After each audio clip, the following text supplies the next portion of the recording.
Welcome to Murder with the Missus. I'm Darren. And I'm Amy, and today we're going to tell you about James Raymond Jordan Sr. with our special guest, Haley.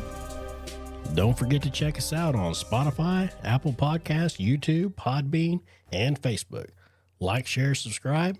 Make sure to hit the notification bell so you get the new episodes whenever they drop, and tell your friends as always. Darren suggested a sports-themed week.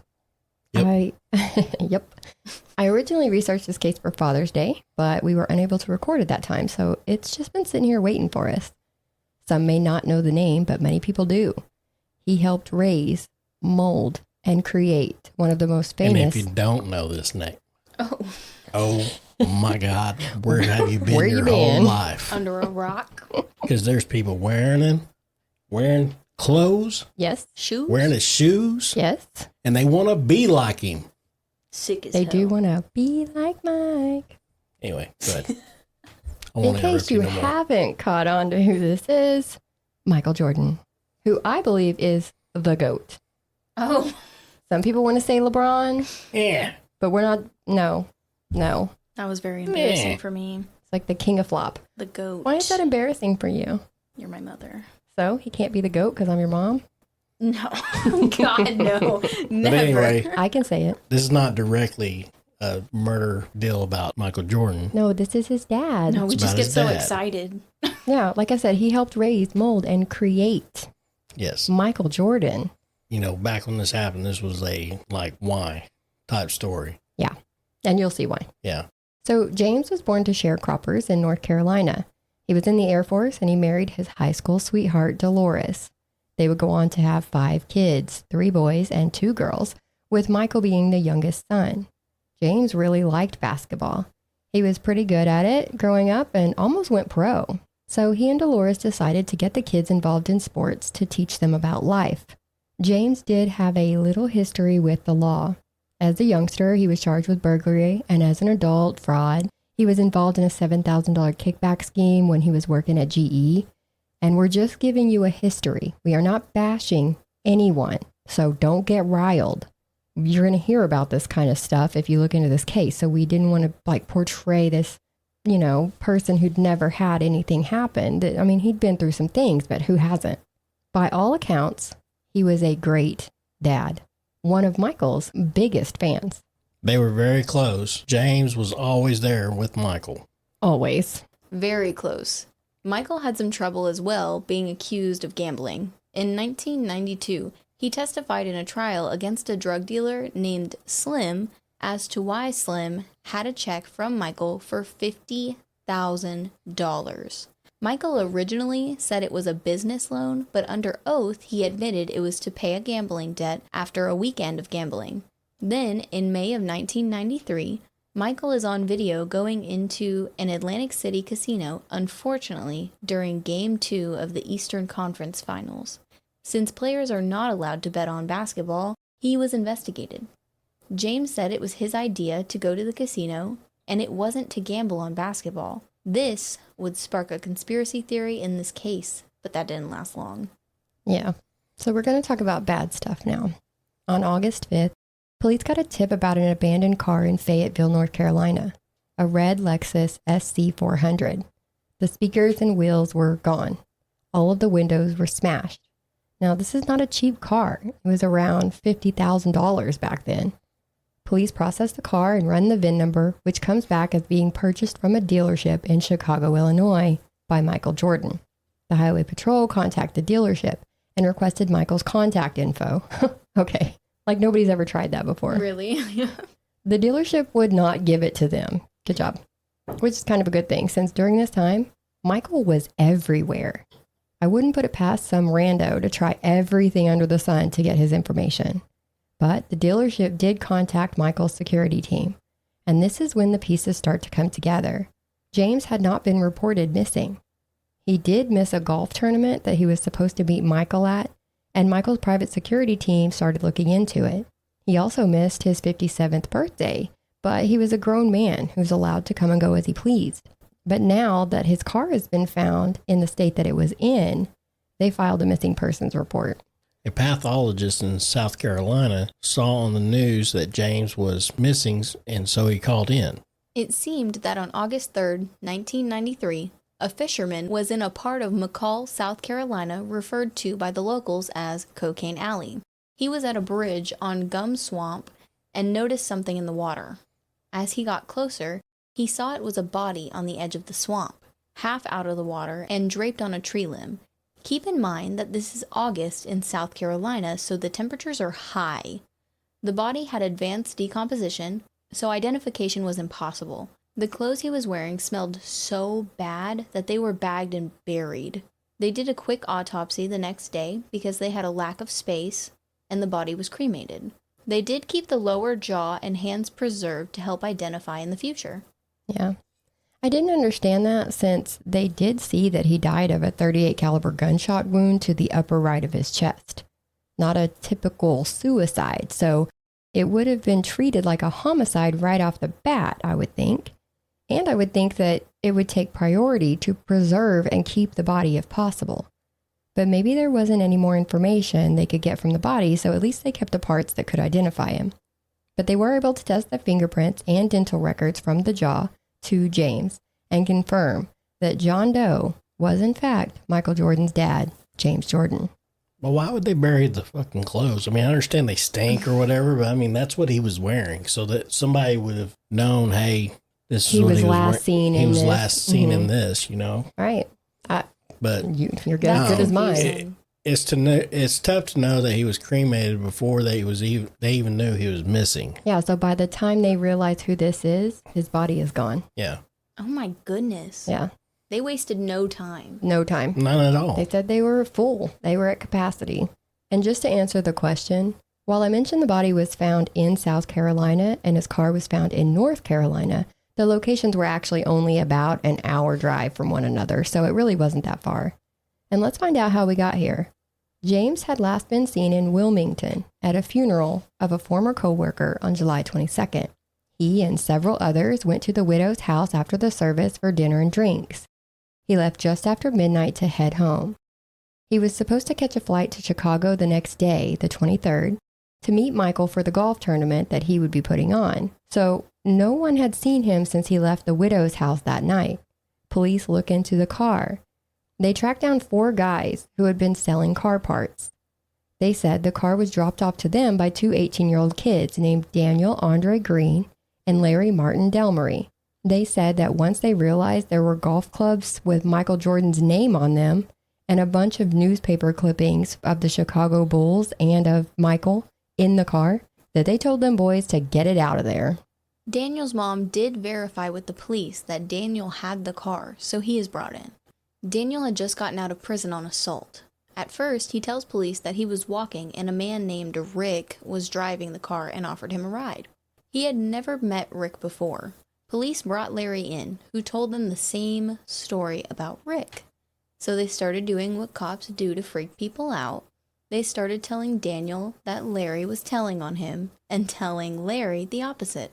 The boys held their ground. They brought Daniel a document to sign saying that Larry did it. They had been friends since they were 11, and Larry had been the only friend who wrote to Daniel when he was in prison, so Daniel refused to sign it. Larry couldn't sign it fast enough. Yeah. First to talk, first to walk. And he's like, fuck you. Yeah. Yeah. Exactly. I ain't going down for this. Exactly. Now, what Larry's document said was that he and Daniel were planning to do some robberies at the Quality Inn when they saw the Lexus up the street on the side of the road. They saw the UNC license plate, so they thought it was a student, possibly a drug dealing student at first, and they went to rob him. They paced back and forth a couple of times, building up their courage, and Daniel told Larry to leave. So Larry went back to Daniel's house and waited. Daniel showed up later driving the car with a man slumped over the console. So bam, both are arrested. On August 14th, they called SBI agent Tony Underwood, who at the time was heading to a Jimmy Buffett concert. He said he would start on it the next day. That's impressive. Oh, there, you know, I gotta go have my margaritas. Yeah. So he gonna start with a hangover? That's what I heard. We're going to Margaritaville. And it was that next day that he got a call from Sheriff Hubert Stone saying Daniel wanted to fess up. The sheriff drove Agent Underwood and Daniel to Daniel's great-grandmother's house that he and Larry had been staying at. On the way, Agent Underwood said Daniel kept asking questions like, can they get footprints? So he was looking kind of guilty. When they got there, Daniel took them to the back of the house and told them where to dig. They pulled up Michael Jordan's NBA ring. Agent Underwood says that Daniel tells them that they saw the man in the car with his head leaned over and they thought he was already dead. Then he heard a gunshot. Now Daniel says none of that happened. He says he never said he wanted to fess up. He never told them he saw the man in the car. He says he wasn't even there when James was killed. Yep. This Really? Daniel guy is smart. Police got a search warrant for the house. Daniel said the only thing they might find in there would be golf spikes, but they found much more than that. They opened up a shop vac, and inside of it was a .38 caliber gun. Oh my God, Daniel. Put it in the shop vac. Put it in the shop vac. How'd it get in there? No, sorry. Must have sucked it up out of the carpet. Must have. Agent Underwood said that there were VHS movies, but one was homemade, so it stuck out to him. He thought that was suspicious enough to go ahead and take that too. On this tape is a homemade rap video of Daniel rapping about shooting someone in the head, but you can clearly see him wearing James's watch and that NBA ring. Oh my goodness, that's so funny, because earlier when you said Slim, I was going to say, chicka chicka Slim Shady, and we've literally got, And now he's a rapper. Come on, now he's a rapper. A different guy, but yeah. Well, yeah. Go Daniel. Stop it. Gosh. At the trial, it came out that the gun was stolen during another crime. 2 guys had robbed a convenience store and shot the clerk 3 times. The clerk did testify and pointed out Daniel as possibly one of the men who shot him, but couldn't be 100% sure because, quote, so many black people in that part of the country look alike. What the fuck? Larry's testimony was that James woke up and said, "What's this?" or "What's going on?" And Daniel just shot. James said, "Oh baby, I'm sorry," before he stopped moving. He verified they got the gun from the convenience store robbery, so put himself there. They pushed James into the passenger seat, and Daniel drove the Lexus while Larry drove the other car that they were in. They dropped the other car off at Daniel's and drove the Lexus to a cornfield to go through it. Daniel looked at the credit cards and said, "Damn, we killed Michael Jordan's daddy." Larry said he didn't believe him until he saw the golf bag and the watch that said "To Dad" from Michael. I am so upset. I'm sorry. I know. Oh my gosh. They knew what they were doing. Mm-hmm. They drove the car near an abandoned mobile home factory and disposed of the body at the bridge, then drove the car into South Carolina. This is one of many different versions of the story as told by Larry. Daniel's defense attorney kept saying that James faked his own death and that wasn't really him that they found. That was his defense, yes. Really? Yes. Come on. Right. They were a real crack team. Yeah, they were. Daniel's version of events was that he was at a cookout with his mom, sister, several friends, and a girl he was talking to, Bobby Joe. Oh, that's a cute name. Sorry. All verified his alibi, but Daniel's defense did not call Bobby Joe to the stand. They actually only called 2 witnesses total. Daniel said Larry was a drug mule. Since Daniel had just gotten out of prison, when Larry left in the middle of the night to do a drug run, Daniel stayed with Bobby Joe. Larry had said that he and Daniel had left around 1:30 a.m.-ish, but everyone else at the cookout said Larry left alone and came back around 4:30 and picked Daniel up. That 4:30 is when Daniel actually left the house. Daniel said Larry seemed scared and was frazzled, telling him to come with him. Daniel's mom said she heard the commotion and told Daniel to be quiet or leave since they were at someone else's house and being loud was disrespectful. Mom said she remembered this being just before dawn. Yeah, so shut up or get out.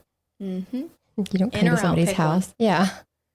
Daniel said Larry told him that he and the drug dealer got into it, and Larry shot him before the dealer could shoot first. He wanted Daniel's help to move the body. Then they got to the car. The dealer had been shot outside of it. They got the body off the ground and put it in the trunk of the Lexus. Daniel said Larry is the one who picked the swamp location because he used to work at that mobile home manufacturing plant, so he was familiar with that area. So one says he was shot in the car. The other said he was not. Did they not test the inside of the car for blood or gun residue? They did test for blood. But yet they're sitting there calling him a drug dealer? Yeah, they're saying That's another they thing. thought he was a drug dealer. Yeah. But wait, didn't Larry say that it was like a deal gone bad or something? There's been saying. so many stories. Larry, Larry. get it together. Trying to But- solve a murder here. Exactly. But they did, like I said, they tested that blood, but it was inconclusive. So, an analyst testified that she thought there was blood in the car, but there was nothing to confirm that. So that was, she literally said, I think there was blood in there. That was it. Not I They saw said, blood in "Prove it." there. I tested Goodness. blood in there. It's like, I think there was some in there if you look. Which you would think that if he was shot in the car, there would definitely be blood there. Maybe that's just me. Right? Also, the gun testing was inconclusive, so it was never actually proven to be the murder weapon. Daniel was wearing the NBA ring and the watch. If he thought the guy was a drug dealer, how does he explain that? He says that he thought the dealer was just a Michael Jordan fan, so he had a bunch of his like merch and newspaper clippings. He said he didn't even realize that this was the real deal. And his rap talks about shooting someone. Right, it was 1993 gangster rap, and that's the majority of what they rapped about back then. Mm-hmm. So he said he was just rapping about what everybody raps about. The jury was actually allowed to see still images of the video, but they didn't get to see the actual video or hear the rap because they didn't want to prejudice the jury. Then the prosecutor fucked up. In closing arguments, he said the one person they didn't hear from was Daniel because he didn't testify. The judge immediately sent the jury out. In North Carolina, you can't exploit the fact that a defendant chooses not to testify. There is a law against that. The judge asked Daniel if he wanted a mistrial, and he said no. No. He's cocky. They gave him a chance, Mm-hmm. and he said no. One shot, one opportunity. Okay, Slim Jackass. Shady. He said he didn't want to start over, and he was actually pretty confident that he was winning this case. The jury deliberated for 4.5 hours over 2 days and found them both guilty of first-degree murder, armed robbery, and conspiracy to commit armed robbery. 2 weeks later at sentencing, Daniel's lawyer told the story of King David from the Bible to try to influence jurors to not give him the death penalty. He ended up getting life plus 38 years. The jurors all agree Daniel was there, but they couldn't say unanimously which one pulled the trigger. See, and I think this is a very common thing that defendants do. If you point at each other, then they have the burden of proof to prove who actually did it. That's true. And since they can't, well, they I'm think they're going to gonna- get away with it, but actually they just both get in trouble. I promise I was paying attention, but what year was this in? 93, right? Yeah. 93. Okay, so how was gunshot residue testing back then? Because, I mean, wouldn't they have tested the guy's hands? Yeah, it's just, I think it's always been like a swab. That's just interesting to me. They should have at least done a test to see if either of them had it on them. Okay, and I'm going to say this right now. Daniel really thought that he was winning the case. He did. I was going to say he thought it was going to be a slam dunk. He did. Oh my God. See, I found a reason. Oh yeah, you did. Ooh, I wish ooh. you didn't. Woo! I'm just kidding. So either way, like I said, the jurors all agreed he was there. Couldn't say unanimously he's the one who pulled the trigger, but they both took part in the crime, so both are guilty. Now let's talk about what's happened since then. Larry has been quiet. Daniel has not. He has a new lawyer, Chris Momoa. She had a bullet trajectory test done and says it shows that James could not have been shot in the way Larry said it happened. The autopsy report says the coroner searched for a bullet hole in the shirt, but none were there at the chest. A group of holes were found on the lower part of the shirt, meaning if he was shot in the chest, his shirt would have had to been pulled up about a foot when the shooting happened. Miraculously, when the shirt was presented at trial, there was a bullet hole in the right chest, and there was even gunpowder. Really? The boys used the car phone too. The first car was to a spicy 900 number, but the second one was to the sheriff's son. Oh, look at there. Yeah, isn't that something? Okay. A spicy 900 number? They were like, I just killed someone. I gotta call Susie. What? I got to call. Yeah. I got to call Cherry. Oh, Exactly. Diamond. First call was to a phone sex line. Yeah. You know what? I'm just going to keep going. Larry had called Sheriff Hubert Stone's son, who was a convicted drug dealer. The judge did not allow this information into the trial. The state did say that the son was questioned in the case, but, as it tends to happen, there is no record of it. In 2015, a reporter from the Carolina Indian Voice signed an affidavit saying that Larry confessed to her that he shot James. In December of 2018, attorney... Muma. Okay, you said Momoa earlier? I did. I apologize. I said it wrong before. It is Muma. Okay, attorney Muma visited Larry in prison and said he lied on the stand and confessed to her that he didn't actually see Daniel shoot James. In 2016, the North Carolina Center of Actual Innocence got on board and have filed many appeals on Daniel's behalf. Yeah. I do believe he is still guilty, even if he did not do it just because of the rap video with jewelry. You're guilty of making bad raps. You're guilty Well, I mean, either not way, making good rhymes. He was wearing his fucking ring, Yes. watch, and everything else. I mean, Yes. that right there is Either way, stealing. basically contributing. Accessory. And isn't Accessory. that disturbing the dead or something like that? Like, what's Desecration that? of a corpse. Desecration of a corpse. You are so smart. Okay, yes. I think there's another term. They're different. It could be obstructing justice. But if you use a gun in the commission of another felony, Very that's true. what got them such high sentences. Okay. Because you are not allowed to, like, shooting somebody is one thing, but if you are robbing them and shoot them, that turns it into a whole different ballgame. Okay. Now, Larry's deal would make him eligible for parole in 2016. And we always say that just because you're eligible doesn't mean you'll get it. But in 2020, Larry was granted parole. It was set for 2023. But in 2021, the date was delayed by a year and then later revoked altogether. In August of 2021, a different case, the State versus Allen Supreme Court decision, a case regarding ineffective counsel, made the North Carolina Court of Appeals rule that Daniel's case for appeal for the same reason be considered. And that is where the case is now. They are reviewing to see if they can get Daniel's case appealed. Larry is fighting for parole. We all know that Michael did retire from basketball after James's death. He said he was okay with his dad being at his last basketball game.